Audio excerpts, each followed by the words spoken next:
સુરત શહેરમાં પડેલા ધોધમાર વરસાદ બાદ અનેક વિસ્તારોમાં પાણી ભરાઈ જતા જનજીવન અસ્તવ્યસ્ત બન્યું છે। ખાસ કરીને લિંબાયત વિસ્તારમાં ખાડીપુર જેવી સ્થિતિ સર્જાતા અનેક પરિવારો પાણીમાં ફસાયા હતા। સુરત શહેરમાં પડેલા ધોધમાર વરસાદ બાદ અનેક વિસ્તારોમાં પાણી ભરાઈ જતા જનજીવન અસ્તવ્યસ્ત બન્યું છે। ખાસ કરીને લિંબાયત વિસ્તારમાં ખાડીપુર જેવી સ્થિતિ સર્જાતા અનેક પરિવારો પાણીમાં ફસાઈ ગયા છે। આ મુશ્કેલ પરિસ્થિતિમાં સ્થાનિક ઓપરેટર અને તેમની ટીમ દ્વારા સતત અસરગ્રસ્ત વિસ્તારોની મુલાકાત લઈ પાણીમાં ફસાયેલા લોકો સુધી ફૂડ પેકેટ પહોંચાડવામાં આવ્યા। ભારે વરસાદ અને પાણી ભરાવાને કારણે લોકોને અવરજવર તેમજ રોજિંદા જીવનમાં ભારે હાલાકી પડી રહી છે। સ્થાનિક તંત્ર દ્વારા પાણીના નિકાલ માટે કામગીરી હાથ ધરવામાં આવી છે, જ્યારે અસરગ્રસ્ત વિસ્તારોમાં રાહત અને બચાવ કામગીરી પણ ચાલુ રાખવામાં આવી છે। આ પાણીને બધું ફૂડ પેકેટનું બધું મારું નામ સંજયભાઈ Patil, corporator ward number 25 Limbayat. સંજયભાઈ, આખરે ભારે વરસાદ પછી પૂરનું પાણી અનેક વિસ્તારોમાં પ્રવેશ થઈ રહ્યું છે, શું કહેવા માંગો છો? અત્યારે તમે કઈ જગ્યા પર છો? અમે લોકો અત્યારે મીઠી ખાડીમાં છે અને જે પૂરનું પાણી જે થયું છે વિસ્તારમાં, આ તો કુદરતી કહેર છે, કોઈ વ્યક્તિગત કોઈના કારણે થયું નથી, પરંતુ લોકો પણ સ્વૈચ્છિક બધા સેવાભાવી સંસ્થા હોય કે અમારા ભારતીય જનતા પાર્ટીના કાર્યકરો હોય, જ્યાં પાણી ભરાયું છે ત્યાં બધાને પડખે ઉભા રહ્યા છે। આજે અમે સાથે સાથે ફૂડ પેકેટ, પાણીનો આખો તમામ મુસ્લિમ વિસ્તાર છે, આ વિસ્તારમાં અમે લોકો બધું આ ફૂડ પેકેટ આ બધું વિતરણ કરવા માટે આવ્યા છે। અને આજે તમે જોઈ રહેલા છે કે પહેલા માળ બીજા માળ સુધી પાણી અહીંયા ભરાઈ રહેલા છે મીઠી ખાડીમાં, જે કમરૂનગરમાં છે, એની તમામ અમે દેખભાલ કરવા આવ્યા છે।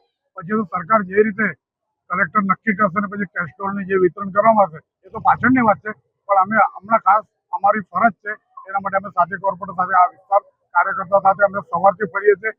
કાલે પણ લિંબાયતના ગ્રાઉન્ડમાં ફૂલ પાણી ભરાયેલું હતું, ત્યાં પણ અમે જાતે વિઝિટ કરી અને જે જરૂરિયાત વસ્તુ હોય, દાખલા તરીકે લાઇટ બી ચાલુ હતા ત્યારે કરંટ બરંટ ફેલાય, કોઈને વાગે, તકલીફ થાય, નુકસાન થાય, એના માટે સત્વર અમે લાઇટ પણ બંધ કરાવ્યું અને સતત અમારા સેવાના કાર્ય ચાલુ છે। આપણે લોકોને એટલે એ કરવા માંગીએ છીએ કે ભાઈ વગર કામે તમે ઘરની બહાર નીકળશો નહીં, કારણ કે વીજળીના કડાકા ભડાકા થાય છે અને ક્યાંક વીજળી બી પડી છે, એટલા માટે કામ વગર ઘરની બહાર નીકળવું નહીં, પાણીમાં જવું નહીં, અંડર બાયપાસ હોય, ઊંડા ખાડા હોય, ક્યાં પાણીનું પેલું ડ્રેનેજનું મેનલ ઓપન થઈ ગયું હોય એમાં ના જવું જોઈએ, એ મેં બધાને વિનંતી કરું છું। હું એડવોકેટ જયેશ ચાંદેકર, વોર્ડ નંબર 25 નો કોર્પોરેટર। જયેશભાઈ, અત્યારે તમે લિંબાયતમાં છો, કેવી પરિસ્થિતિ છે? લિંબાયતમાં કાલથી પરિસ્થિતિ ગંભીર જ છે, પર અમારા વોર્ડના બધા કાર્યકારી પદાધિકારી તેમજ સરકારી અધિકારી બધા રાહત માટે લાગેલા જ છે। પાણી ક્યાં સુધી ઉતરશે અને કઈ કઈ જગ્યાઓ પર પાણી છે અત્યારે?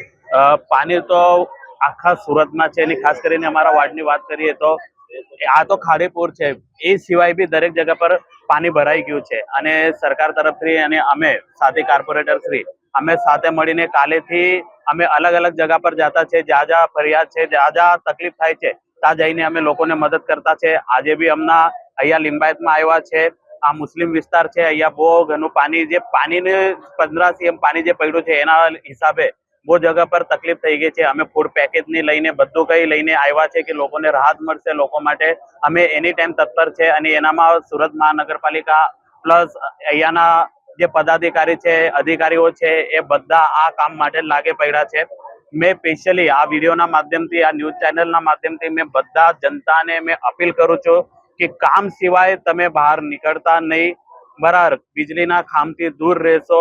આ વિસ્તારમાં વીજળીના ખાંભ બધા બંધ છે, પાવર બંધ છે, પણ મેં તમને બધાને રિક્વેસ્ટ કરું છું કે ભાઈ જે કંઈ તમને ફરિયાદ હશે તો તમે ઓનલાઈન કે પછી અમારા જેવાને મોકલાવો, પર તમે ઘરની બહાર નીકળતા નહીં, કામ સિવાય તમે ઘરની બહાર આવીને હેરાન કરતા નથી। ક્યાં સુધી પાણી ઉતરવાની સંભાવના છે? પાણી ઉતરવાની સંભાવના એવી છે કે જે તે પ્રશાસન લાગી પડ્યો છે અને વહેલા તકે પાણી ઉતરશે એની અમારી રાહ છે। અને પ્લસ કે હજુ આગાહી છે, વરસાદની હજુ આગાહી છે, તો મારી બધાને રિક્વેસ્ટ છે કે ભાઈ આ તમે જોઈ શકો છો કે આજુબાજુના વિસ્તારમાં કેવી રીતે હાલત છે, તો ભાઈ મેં પર્સનલી અમે સાથે કોર્પોરેટર પર્સનલી તમને રિક્વેસ્ટ કરતા છે કે ભાઈ કામ સિવાય તમે ઘરની બહાર નીકળો ને, સેફ જગા પર રહો। સરકાર તમારી માટે જ છે, અમે તમારી માટે છે, અમે તમારી માટે બધું કંઈ કરવા તૈયાર છે, પણ તમે અમને બી સપોર્ટ રાખો કે ભાઈ તમે ઘરની બહાર નીકળતા નહીં।